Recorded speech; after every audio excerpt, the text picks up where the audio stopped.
بسم اللہ الرحمن الرحیم. ناظرین السلام علیکم. پروگرام 11 تار میں میں وسیم بادامی آپ کو خوش آمدید کہتا ہوں.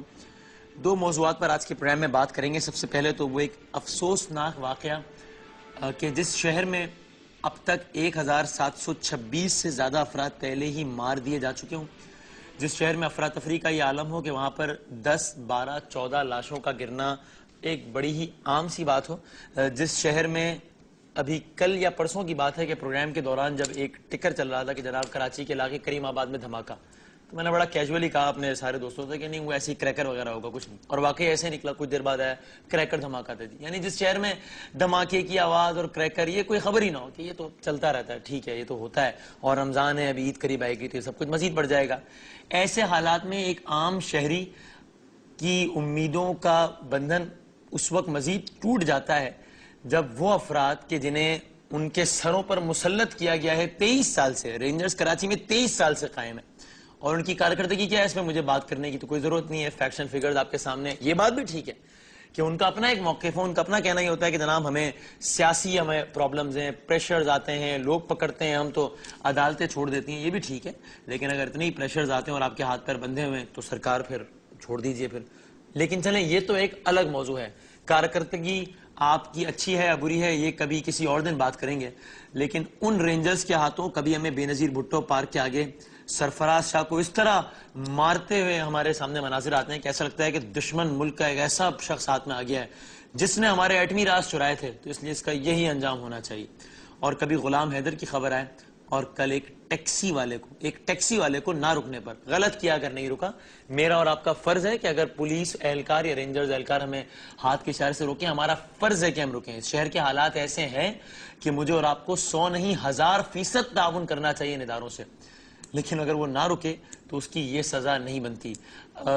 دفاعی معاملات، تکنیکی معاملات آپ مجھ سے بہتر جانتے ہیں، تو یہ میں رینجرز اہلکاروں اور دیگر اداروں کو کہہ رہا ہوں، کیا یہ ممکن نہیں تھا کہ اس کی گاڑی کا ٹائر پنچر کیا جاتا یا کوئی بھی اور ایسا طریقہ اپنایا جاتا؟ کیا اس کا پیچھا نہیں کیا جا سکتا تھا؟ اس پر 5 گولیاں برسائی گئی. اور پھر بیان ایک یہ بھی سامنے آیا، میں نے ایک جگہ یہ بھی بیان پڑھا کہ پہلے گاڑی سے فائرنگ کی گئی تھی، ہم نے جوابی فائرنگ کی. الحمدللہ گاڑی کی فائرنگ سے کوئی بھی رینجرز اہلکار زخمی بھی نہیں ہوا. اچھی بات ہے، کسی کی بھی جان نہیں جانی چاہیے، زخمی بھی نہیں ہونا چاہیے. لیکن عجیب و غریب ٹارگٹ کلر تھا جو کہ اپنے 4 سالہ شیرخوار بچے کے ساتھ بدبخت رینجرز پہ فائرنگ کرتا پھر رہا تھا. یہ بیان بھی آیا. یہ اسی طرح کا بیان ہے کہ جب بھی ہم دیکھتے ہیں کہ مختلف کبھی جلوس جنازہ پر، کبھی احتجاج پر اگر رینجرز کی فائرنگ سے کوئی مارا جاتا ہے تو پہلا بیان یہ آتا ہے کہ ہم نے نہیں کیا، یہ سامنے سے فائرنگ آئی تھی جس سے کوئی بھی زخمی نہیں ہوا، ہم نے جوابی فائر کیے، 3 لوگ مر گئے، ہم کیا کریں؟ یہ تو اللہ کا نظام ہے اس شہر میں. اور میں آپ کو یہ بھی بتا دوں کہ اس کے بڑے کاؤنٹر آرگومنٹس بھی ہوں گے. مطلب ہو سکتا ہے کہنے والے یہ بھی کہیں کہ واہ واہ بادامی صاحب، 1700 لوگ اس شہر میں دہشت گرد مار دیں تو آپ اس پر بات نہ کریں. اگر رینجرز اہلکار کی غلطی کی وجہ سے ایک سرفراز شاہ، ایک غلام حیدر اور ایک مراد مارا گیا تو آپ اس پہ پوری تقریر کر دیں. یہ بھی مجھے معلوم ہے ان 1700 لوگوں پر بھی بڑے پروگرام کیے ہیں، لیکن ان 1700 کے علاوہ ان 3 کی بھی اہمیت زیادہ اس لیے ہے کہ وہ 1700 افراد قاتلوں نے مارے، پیشہ ور قاتلوں نے مارے. ان 3 کو محافظوں نے مارا.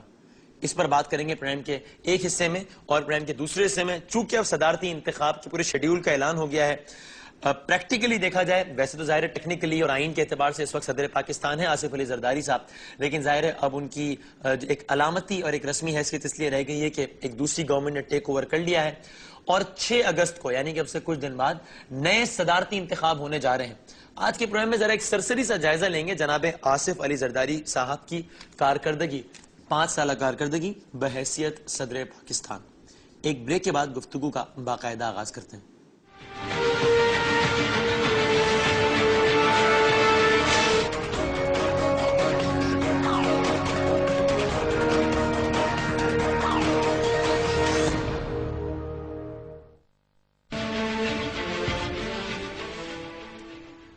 جناب اس پروگرام میں آپ کو ایک بار پھر خوش آمدید کہتے ہیں.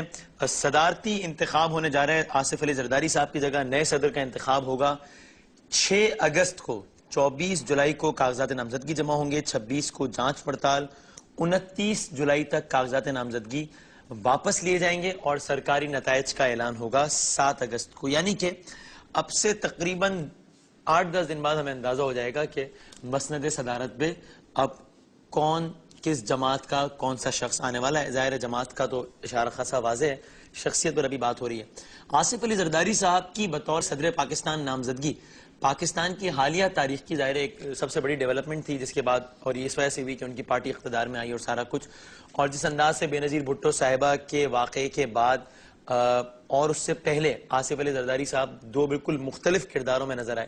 اور جب بے نظیر صاحبہ کا واقعہ ہوا اس سے ایک منٹ پہلے بھی کوئی شخص یہ سوچ نہیں سکتا ہوگا اپنی وائلڈسٹ امیجنیشنز میں بھی کہ اب سے کچھ دنوں یا مہینوں بعد بطور صدر مملکت اپنے عہدے پر فائز ہوں گے جناب آصف علی زرداری صاحب. لیکن انہوں نے صدارت سنبھالی, جس کے بعد کئی لوگوں کا خیال تھا کہ معاملہ زیادہ چل نہیں پائے گا. کچھ لوگ کہتے تھے پیپلز پارٹی بکھر جائے گی, کچھ کا خیال تھا حکومت گر جائے گی. ایسا بھی نہیں ہوا. 5 سال تو پورے کیے انہوں نے, پورے کر لیں گے, لیکن ان کی جماعت کا جو نئے الیکشنز میں حال ہوا وہ بھی سب نے دیکھ لیا. بطور مجموعی ذرا آصف علی زرداری صاحب کی کارکردگی بحیثیت صدر پاکستان میں بات کرتے ہیں. ہمارے ساتھ موجود ہیں پاکستان مسلم لیگ نون کے رہنما جناب زعیم قادری صاحب. اور کوشش ہوگی پیپلز پارٹی یا پھر پی ٹی آئی سے بھی کہ صاحب کو لیں, خاص طور پر پیپلز پارٹی سے. السلام علیکم زعیم قادری صاحب. جی وعلیکم السلام. الحمدللہ. زعیم صاحب پہلے تو یہ بتائیے مطلب ایک انیشیل کامنٹ, آصف علی زرداری صاحب 5 سال بحیثیت صدر پاکستان کیسے رہے 5 سال ملک کے لیے؟ بہت شکریہ بادامی صاحب. ایک تو میں واضح طور پہ ایک بات بڑی ضروری کرنا چاہ رہا ہوں ایئر وے کے حوالے سے کہ جو آپ نے رمضان کی جو سحری کی اور افطاری کی ٹرانسمیشن کی ہے میں بہت پسند کیا اس کو, اور اللہ تعالیٰ آپ کو جزا دے. آپ نے بڑی پرنور محفلیں بہت نوازش زعیم صاحب, بہت شکریہ. میں بہت خوش ہوں, اور خاص طور پہ آپ کی نعت خوانی نے تو بالکل ایک نیا رنگ مجھے دکھایا آپ کا, جو بڑا میں تو بہت میں اس کا آدمی ہوں, تو مجھے بہت خوشی ہوئی آپ کی یہ بات دیکھ کر. اللہ تعالیٰ آپ کو جزا دے اور اس عمل کو قبول و منظور فرمائے. بہت نوازش, بہت نوازش. بات آپ نے فرمائی زرداری صاحب کی, تو میں سمجھتا ہوں کہ وہ ایک الیکٹڈ پریزیڈنٹ تھے اور پیپلز پارٹی نے ان کو نامنیٹ کیا تھا. آپ کو یاد ہوگا کہ پاکستان مسلم لیگ نون اور دیگر جماعتوں نے اپنا امیدوار لے کے آئے, اور یقیناً اس وقت ووٹ جو تھے وہ پیپلز پارٹی کے زیادہ تھے. صحیح ہے. اور آصف علی زرداری صاحب پریزیڈنٹ الیکٹ ہوئے.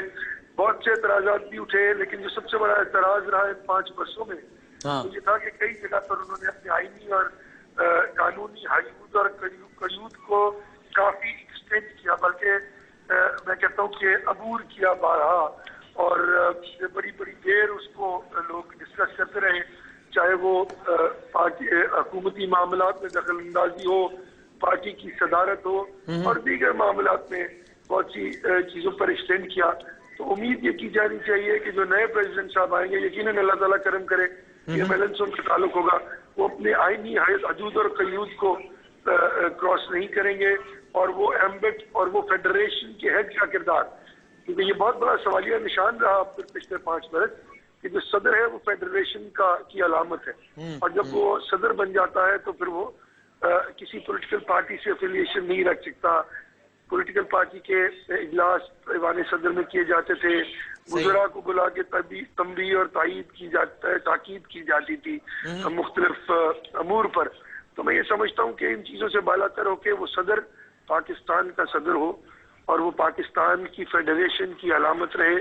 زعیم صاحب ایک آرگیومنٹ, یعنی ظاہر ہے یہ بات تو آئینی اعتبار سے بھی خاصی obviously ڈیبیٹیبل ہے کہ جناب صدر کی سیاسی حیثیت نہیں ہونی چاہیے, لیکن اس کا جو کاؤنٹر آرگیومنٹ ہمارے پاکستان پیپلز پارٹی کے دوستوں کی جانب سے آتا رہا, جو میں ان سے پوچھوں گا اگر ہمارا رابطہ ہوا کسی سے, تو وہ یہ کہتے تھے جناب کہ اس سے پہلے آپ پاکستان کی تاریخ دیکھیے, ہمیشہ جمہوری نظام کو لپیٹنے کی سازشیں ہوئی ہیں ایوان صدر سے, اس لیے زرداری صاحب نے کمال سیاسی بصیرت کا مظاہرہ کرتے ہوئے وہ مورچہ تو خود سنبھال لیا تاکہ کل کو کوئی اور فاروق بھائی یا کوئی اور فلاں بھائی پیدا ہو کر جو ہے وہ 58(2)B کے ذریعے جمہوری حکومت کو اڑانا دے.